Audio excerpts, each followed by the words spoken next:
comment I get on this channel sometimes is like, it's not that big of a deal. Like, why are you going so deep? Now, something that a lot of players they either don't think of or they disregard is the primary way, the best probably way to study the game is for you to study yourself, your game. If you want to know what you're doing on the court, thus how you can slow your game down, is to study your game tape. Game tape is the biggest key, but it's not the only way to study the game. Prior to actually studying the game, you probably should brainstorm and come up with as many different ways to study the game that you can.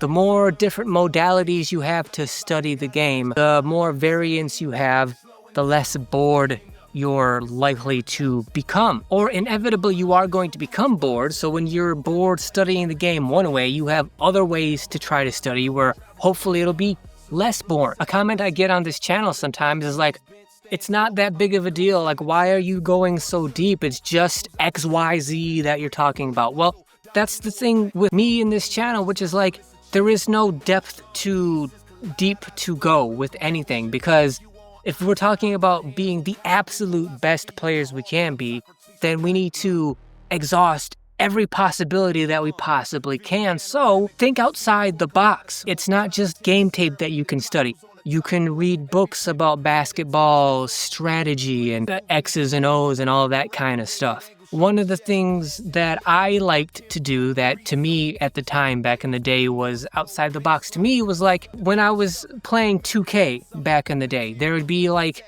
players on teams that would come off the bench, but when they would come off the bench, they would be like easily able to score 25 points a game. Like they could play 30 plus minutes and score 25 plus points every game because they were that good. But on the game, they were like bench players. Like that's one of the first ways I discovered James Harden way back in the day. Way back in the OKC days when he was, before he was even like hyped as a sixth man in 2K, when I would use him, he would score the ball like crazy. He was a great player. So I discovered James Harden by playing 2K before he started to really get any popularity in the NBA. Just because when I was playing 2K, I wasn't just playing for fun, and I certainly wasn't playing to like play online against players. I was using 2K as a study tool.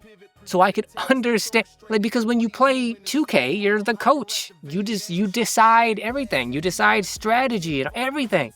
So I was using it as a study tool back in 2005 or whatever it was. That's what I mean by think outside the box. Don't just restrict yourself to like watching YouTube or watching your own personal game tape.